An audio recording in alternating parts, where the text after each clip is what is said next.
Hello everyone, how are you. अच्छा, आज मैं आपको क्लियरली कुछ चीज़ें बताना चाहती हूँ कि ये जो हम एस्थेटिक प्रोसीजर्स करते हैं, ठीक है।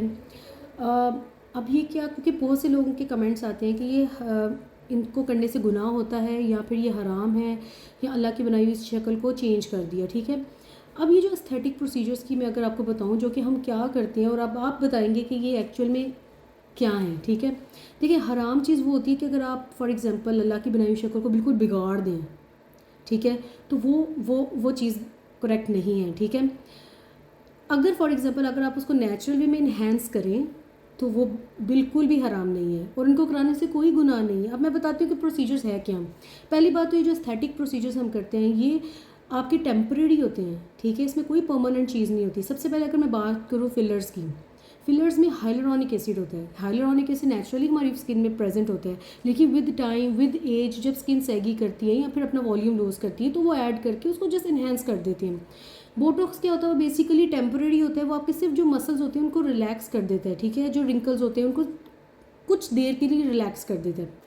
बोटॉक्स आपको सिर्फ रिंकल्स को प्रिवेंट नहीं करता है, वो आपकी क्लिनिकली पॉइंट ऑफ व्यू से बहुत अच्छा है। जिसमें अगर आप पेशेंट को एक्सेसिव स्वेटिंग का प्रॉब्लम है, ठीक है, अगर या पेशेंट को जो है माइग्रेन का इशू होता है, ठीक है, तो हम उसके लिए भी बोटॉक्स को यूज़ करते हैं, ठीक है। अब अगर हम बात करें थ्रेड लिफ्टिंग की, जो लोग कहते हैं थ्रेड्स करवाते हैं, फेस लिफ्टिंग करवाते हैं, उसमें वो कोलेजन है, ठीक है। अब ये कोलेजन थ्रेड वो भी एक टेम्परेरी होते हैं, ठीक है, जो आपकी किसी हद तक आपकी स्किन को लिफ्ट कर देते हैं, ठीक है, आपकी कोलेजन प्रोड्यूस करते हैं ताकि रिजुविनेशन हो जाए, ठीक है। उसमें कोई आपका चेहरा बदल के किसी और का चेहरा नहीं लग रहा, आप ही का चेहरा रहता है, लेकिन इन्हेंस हो जाता है।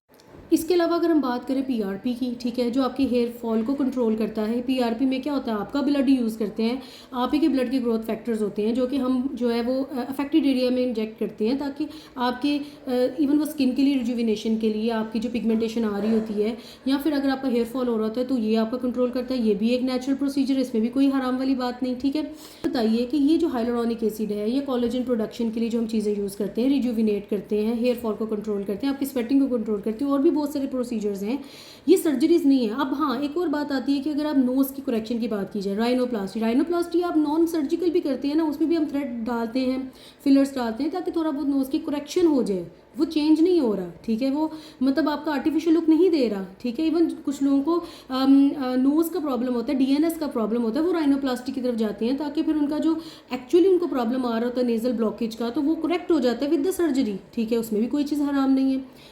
जो भी हम प्रोस्थेटिक प्रोसीजर करते हैं नेचुरल वे में एनहेंस करने के लिए करते हैं, उसमें कोई गुनाह नहीं है, कोई आप अपनी स्किन के ऊपर कुछ भी नहीं कर रहे, कोई चीज़ हराम नहीं है, आप नेचुरल वे में एनहेंस कर रहे हो, ठीक है। हाँ, अगर आप अपनी शक्ल को बिगाड़ देते हो या फिर आपकी शक्ल किसी और की तरह लगने लग जाती है तो ये एक है कि आप this is not the good way, okay. Otherwise think positive and these procedures are totally fine and safe.